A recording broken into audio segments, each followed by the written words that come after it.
biết đi.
What would I do without your smart mouth? Trying me in and you kicking me out.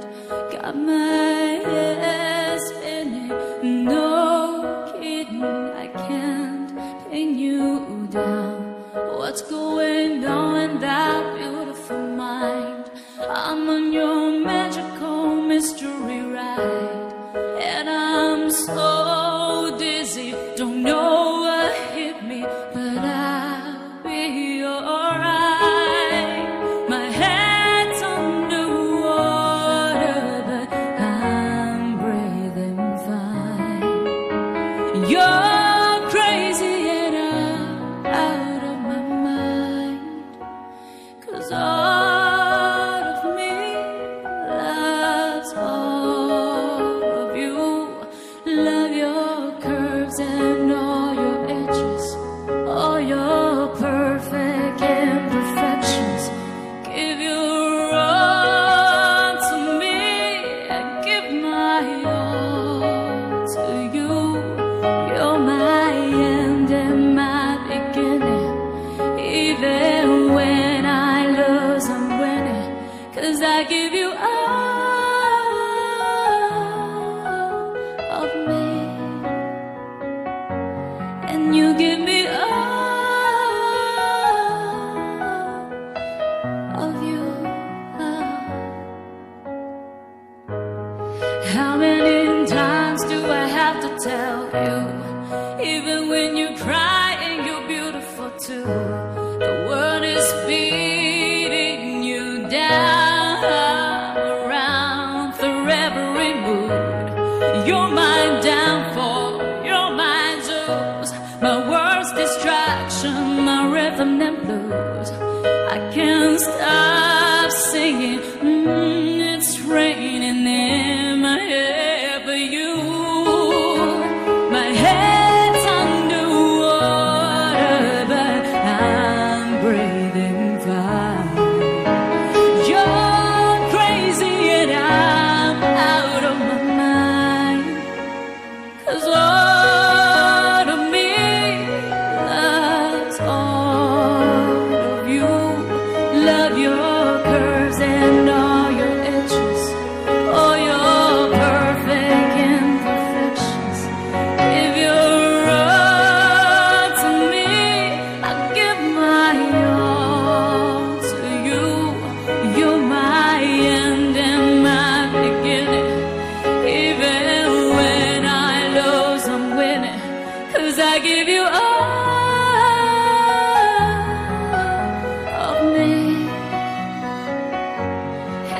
give me all of you. Give me all of you. Cards on the table with balls, showing hearts and risking it all for its heart.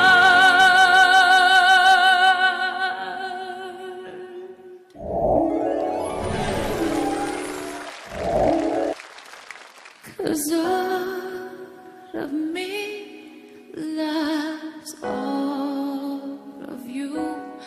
Love your curves and all your itches, all your perfect imperfections. Give your all to me. I give my all to you. You're my end and my beginning. Even when I lose, I'm winning. 'Cause I give you all of me, and you give me all of you, and you give me all of you. 'Cause I give you all of me.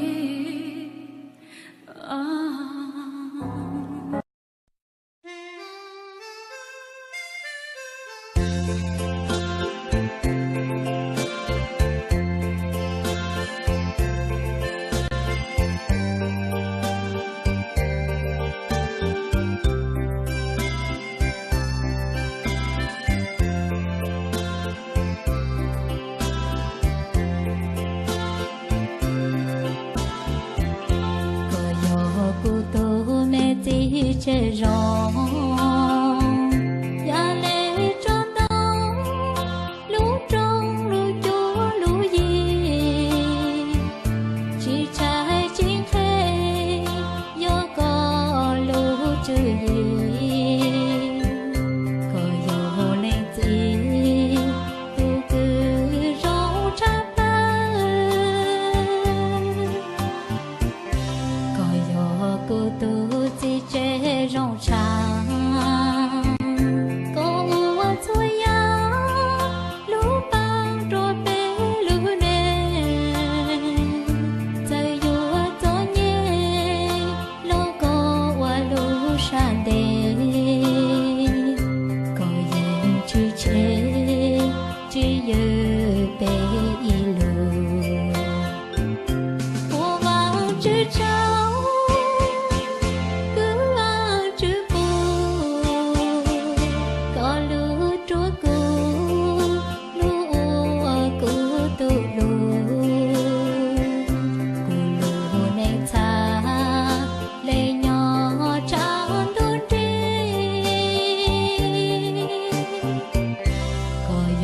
cô tu chỉ chế